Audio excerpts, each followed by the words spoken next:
The reliance of technology is changing the world as we know it. But is this change good? Technology is being created to make life easier and make connections with people faster, but this may lead to problems in the future. We find ourselves hiding in our phones at home and in public, trying not to talk to others physically. The basic life skill of talking to people is going away due to phones and our obsession with them. Also, with phones now being a calculator too, we see a machine to do everything for us instead of us using our minds. Simple math is falling out of our reach due to the simplicity of letting machines do it for you. This is the start of an age where technology is the basis of our lives, and we will not have the confidence in ourselves to stand up. In a world where technology rules with an iron fist is a world where humans fall dependent on machines, unable to click the undo button.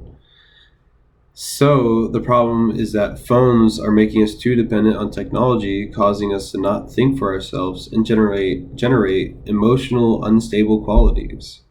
Athema Chansachi from NBC News wrote about our dependence on machines, and for those of us addicted to our smartphones, its absence is even more profound when you consider some of the findings of the survey.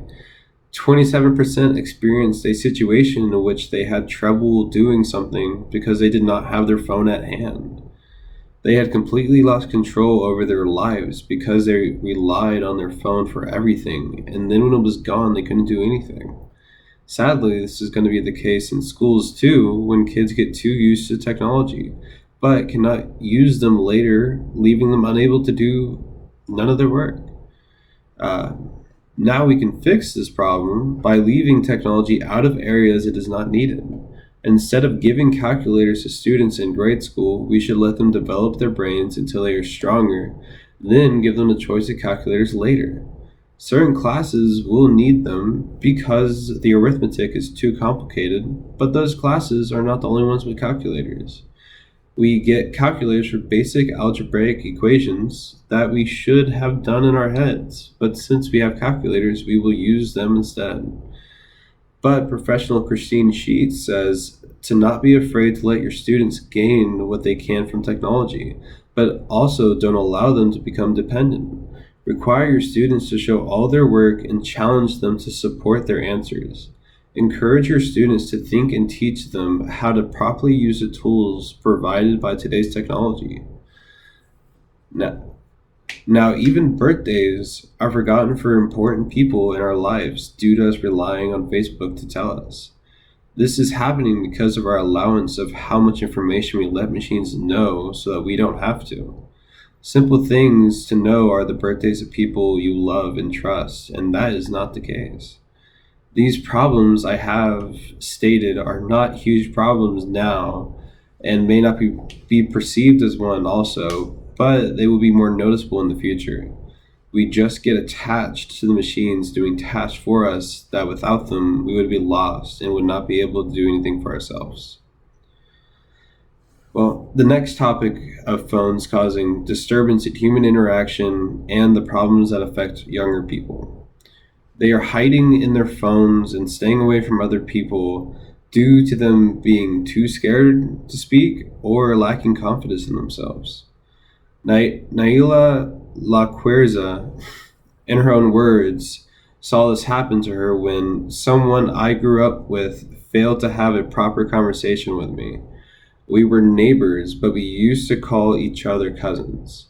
When I moved away, we stayed in touch through text and Facebook. Later, we ran into each other at a family gathering, but he couldn't look me in the eye. The other words he uttered were hello and goodbye. He lacked the ability to speak to me in person, but the next day he texted me and managed to have a full conversation with me. If this continues, human interaction will only become more limited than it already has. Also, in another column, it states that in 2012, in fact, scientists at the Chinese Academy of Sciences found that the brain chemicals of people who habitually used the internet and were perhaps addicted to it had abnormal connections between the nerve fibers in the brain.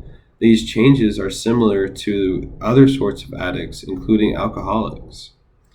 This is an active sign that through technology we are addicted, and in the future, talking to humans will be gone. A loss of human interaction has led to depression and, in serious cases, even suicide. Dr. Twenge states that if a kid is already feeling depressed, seeing online reminders that they aren't a part of the fun only intensifies the feeling of isolation. There have been multiple deaths with young teens because of depression due to isolation, and they will only continue with this trend of being emotionally alone. If people just sacrifice an hour or less of their day to interact with someone they know off of their phone and in person, this would help create confidence in speaking to others and possibly help with any kind of depression due to them feeling alone.